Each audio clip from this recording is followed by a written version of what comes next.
Szeretettel köszöntök mindenkit. Ennek a videónak a témája, apropója, mozgatórugója a napokban olvasott, hallott megnyilatkozása egy olyan különböző díjakkal elismert újságírónak, akinek a cikkében ugye azt lehetett felismerni, olvasni, és az volt az üzenete, hogy Isten halott, Isten nem létezik, Isten elfáradt, most nagyon kedvesen fogalmaztam, ő nem így írta le, és ő meg is indokolja, és el is sorolja, hogy miért állítja ezt, és igazából hülyézi, butázza, alacsonyabb rendűnek definiálja azokat, akik Istenben hisznek, akit Isten keresik, mert úgy érzi, hogy ez egy népbutítás, és sokféle fajta jelzőt használhatnék még. Napokon keresztül forgott bennem ez az egész hangulati elem, és úgy éreztem, hogy ha ő valamilyen indítatásból úgy érezte, hogy le kell ezt írnia, és el kell, hogy juttassa a gondolatát, az üzenetét az emberekhez, akkor jó lenne, hogyha jönne ellensúly ezzel kapcsolatban. Ráadásul az ő állítása mellett semmiféle fajta tényanyagot nem tud felsorakoztatni, hiszen az egész egy fikció, egy elképzelés, egy gondolat. Én pedig, amit mondani fogok és mondani szeretnék ezzel kapcsolatban, amellett úgy gondolom van és lesz tényanyagom is. Először is szeretném kijelenteni, hogy amit ez az ember állított, mondott, hazugság, mindenféle fajta bizonyítékot nélkülöz. Persze erre mondják sokan, hogy mi bizonyíték van arra, hogy Isten létezik, meg Isten él.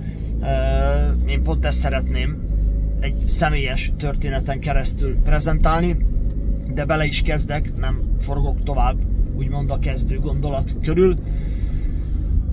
Jött egy állítás, kint van az írott, nyomtatott médiában, tévé, sok mindenki foglalkozott vele, hogy Isten nem él, Isten meghalt. Én most kedvesen fogalmazom, az Úr nem így írta.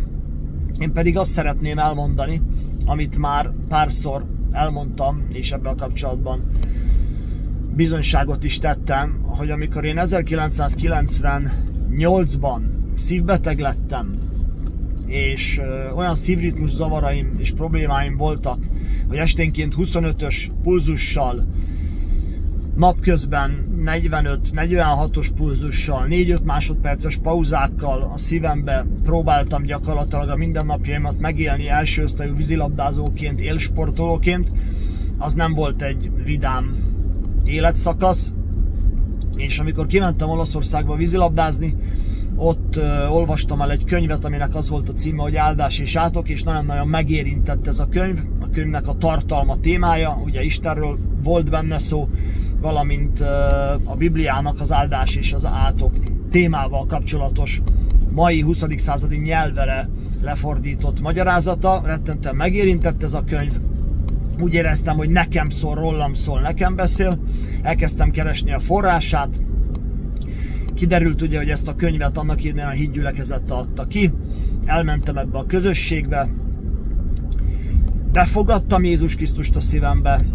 A Pap Ignác nevű pásztor, egy áldott jó ember, imádkozott értem a Máté evangéliuma szerint, amelyben az van írva, hogy akik hisznek, ilyen jelek követik, betegekre teszik kezeiket és meggyógyulnak, és azonnal meggyógyultam.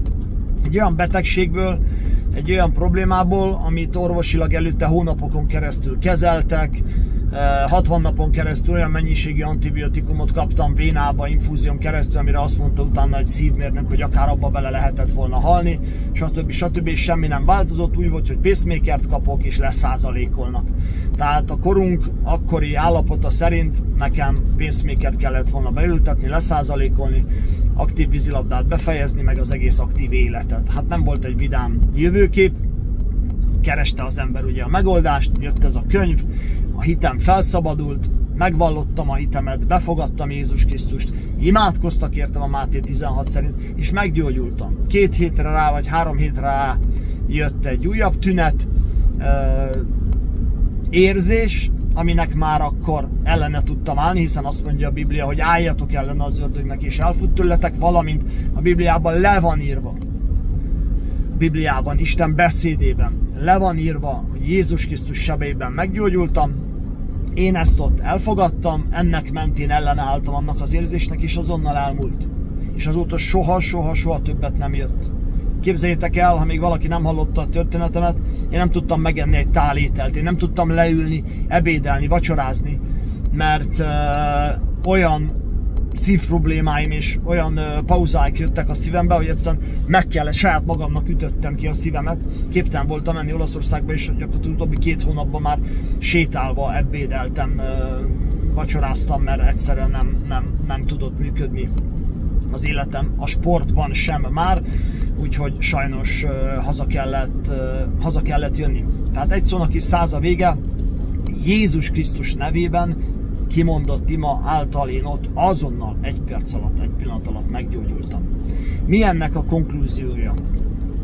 Azt gondolom, hogy ha ma Csányi Sándor írna bármelyikünknek egy meghatalmazást, ugye ismerjük őt, egy nagyon komoly bankvezér, az OTP vezetője, milliárdos, nem tudom, hanyadik leggazdagabb ember az országban. A lényeg az, hogy írna neked egy meghatalmazást, amiben az lenne feltüntetve, hogy bármelyik bankba bemehet, bármekkora pénzösszeget felvehet, most lehet, hogy nagyon szélsőséges lesz a példám, de maradjunk annyiban, hogy kapnál egy ilyet a főnöktől, és bemenni a bankfiókokba, nagy valószínűséggel ki kellene, hogy szolgáljanak. Persze ő tudná, hogy milyen háttérbiztonsági intézkedéseket kell még ráírni erre a papírra, de működne, úgyhogy nincs ő ott veled, egyszerűen a hitelesített dokumentuma aláírása által működne ez a felhatalmazás. Mert az Úr él, Csányi Sándor él, jelenleg az ő hatalma élő, valóságos, és egyszerűen ajtókat tud megnyitni számodra, ha van egy ilyen papír a kezedben.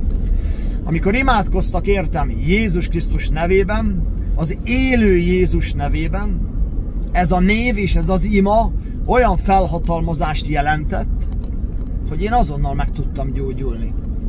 Ergo élet van mögötte. Az élő személy nevében történő imára gyógyultam meg, ugyanaz, mint ha mondjuk a Csányi Sándor nevével fémjelzett papírral bemennék a bankba és pénzt kérnék, vagy bárkitől hitelt, vagy akármit kérnék, mert ott van mögötte a személy, ott van mögötte annak az élete, annak a tekintélye, annak az élő valósága. Ha Csányi úr nem élne, nagy valószínűséggel ez a dokumentum ez nem érne semmit, hiszen a halott által történő ilyen jellegű jogosítvánnyal nem nagyon tudnék mit kezdeni, de mivel hogy ő él, birtokolja a hatalmát, birtokolja a tekintélyét abban a területi részben, ezáltal ajtók nyílnak meg erre a dokumentációra. Ugyanez van Jézus Krisztussal is. Jézus Krisztus él. Az ő nevét, aki segítségül hívja, az megszabadul. Az ő nevében, ha imádkozunk, a betegek meggyógyulnak. Azért, mert a név egy valóságos hatalommal és tekintéllyel föl van kenve, és a mögötte álló személy élő valóság. Ezt szerettem volna igazából nektek elmondani, és arra biztatok mindenkit, aki ezt már egyszer megtapasztalta, átélte, vagy keresi, és tudja, és átélte az isteni való közösséget, jelenlétet, az szóljon, és legyünk ellensúlyai ennek a mérgező gondolatnak, ennek a mérgező irányzatnak, amit igazából ez a publicista kiküldött az éterbe, hogy rombolja az emberek hitét, rombolja az embereknek a reménységét, a bizodalmát. Ma annyi olyan nehéz dolog történik a világban, amitől egyszerűen nyomják össze az embereket a félelmekkel, nyomják össze a kilátástalansággal, nyomják össze gyakorlatilag a negatív jövőképpel, és gyakorlatilag ilyen emberek följönnek a színpadra, és tényleg még azt a úgymond sokaknál a hitet, a reménységet is megpróbálják tönkretenni. Ne hagyjuk, oké? Adjuk. Mindenki mondja el gyakorlatilag a tanulságát, a bizonyságát abban a kapcsolatban, hogy milyen megtapasztalásai volt. Legyünk ellenpéldái ennek a propagandának. Jó? Köszönöm szépen, hogy meghallgattatok. Isten áldjon benneteket, és azt kívánom nektek is, és saját magamnak is, hogy minden nap tapasztaljuk meg az élő Isten, élő jelenlétét, élő valóságát, és soha semmi nem árthat akkor nekünk. Isten áldjon benneteket.